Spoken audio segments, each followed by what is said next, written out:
Próximo, chamado dos abissais por dados grimórios. Marcos Moraes 2. No dia 11 de junho de 2022, pelo Steampunk Santos, eu estava lá. Marcos narrou uma aventura baseada no sistema chamado Chuchuco. Como é que é? Chuchuco. Chama de Chuchuco que tá bom. Mas usou uma versão reduzida por ele mesmo, baseada em outros RPGs minimalistas. Como o... Como é o nome dele? Cthulhu Dark. Muito obrigada. Clayton. O objetivo do chamado dos Abissais é permitir ao grupo de jogadores poderem se divertir e explorarem os mitos de Cthulhu. É isso? Isso. De modo mais rápido e focado na narrativa que nas regras. Esperamos que gostem e estamos bastante orgulhosos desse jogo, do nosso membro e que venham mais RPGs dele. Eu apoio. Wesley? A primazia, Vanessa, só um detalhe, nem o Lovecraft sabia como é que o Clayton se chamava, então não se importe. É um ser inominável, então Clayton, Cthulhu, não se importa. Então, assim, o que eu fico impressionado é como que os mitos, eles ainda dão frutos, não é?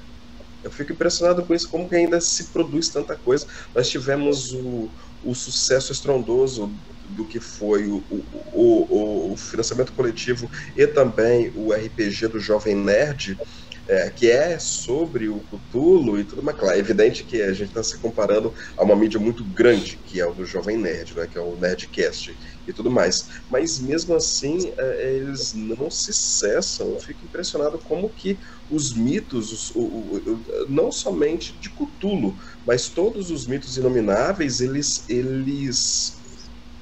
toda a obra do Lovecraft, na verdade, ainda dá frutos depois de 100 anos, cara. Isso é muito interessante. Mas eu acho que, não sei, eu falo por mim, não falo pelo Marcos, né? Mas eu acho que a gente não pretende escrever nada sobre Cthulhu, não. Eu acho que... Eu ia mencionar que as aventuras, né, provavelmente deve ser o caso dessas aventuras que as pessoas escrevem para o chamado Cthulhu, né, Clayton, elas são sempre muito bem elaboradas, porque eles têm esse estilo inteiro para entregar, né, e os materiais que são produzidos para ele auxiliam esse estilo a ser consolidado mais e mais. Então, tem uma série de mídias que ajudam, então o material costuma ser bem interessante. Você vê os caras fazendo recorte de jornal para entregar na mesa, você tem falas que são bem colocadas ali, então muito mais do que só um sistema de jogo funcionando, é uma espécie inteira de estilo que acontece, que outras obras que são notórias dessa mesma geração, o próprio Senhor dos Anéis e o Conan, eles são, vamos dizer assim, não dão conta de ter essa, vamos dizer assim, perpetuação do estilo, ou mesmo que cada uma versão seja bastante diferente, inclusive cada um desses jogos dá uma puxada diferente, mas ele é um estilo que consegue ser mantido.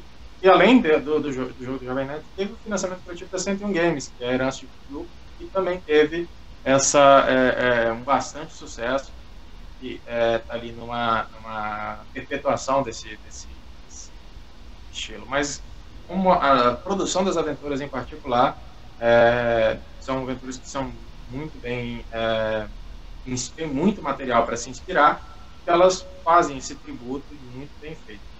Então, eu recomendo quem tiver a oportunidade de jogar uma aventura que alguém criou com todo cuidado e carinho desse cenário, jogar, porque mesmo que não seja exatamente a coisa que você assim, guardou para poder jogar, vai ser uma experiência interessante por todos esses detalhes que são acrescentados em cena, uma série de experiências que são bem específicas para esse tipo de aventura.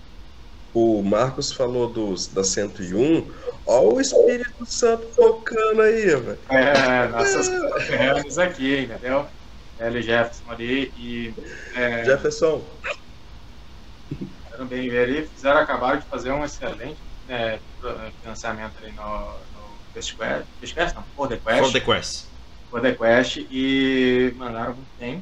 E eles, né, fizeram esse jogo, também vale a pena. E também é um jogo solo, para quem estava falando ali de jogo solo, é uma opção interessante para você viver essa experiência de aventura, caso você não tenha ali com quem dividir o hobby. Então vale a pena. É da terrinha do Espírito Santo. A gente tá bem. Raga. Um rápido comentário novamente. Eu acho interessante essa busca de simplificar sistemas clássicos. Afinal, no começo, quando era tudo mato, as primeiras apresentações de sistemas costumavam ser um pouco mais laboratoriais, não são muito lapidados, é muito mais mecânicos do que narrativos. E aí, conforme anos e anos de uso, propostas, simplificações, nós vemos os sistemas clássicos ganhando roupagens mais atuais e mais voltadas para o compartilhamento e a participação dos jogadores na narrativa, como vemos o PBTA, como temos o Savage Worlds.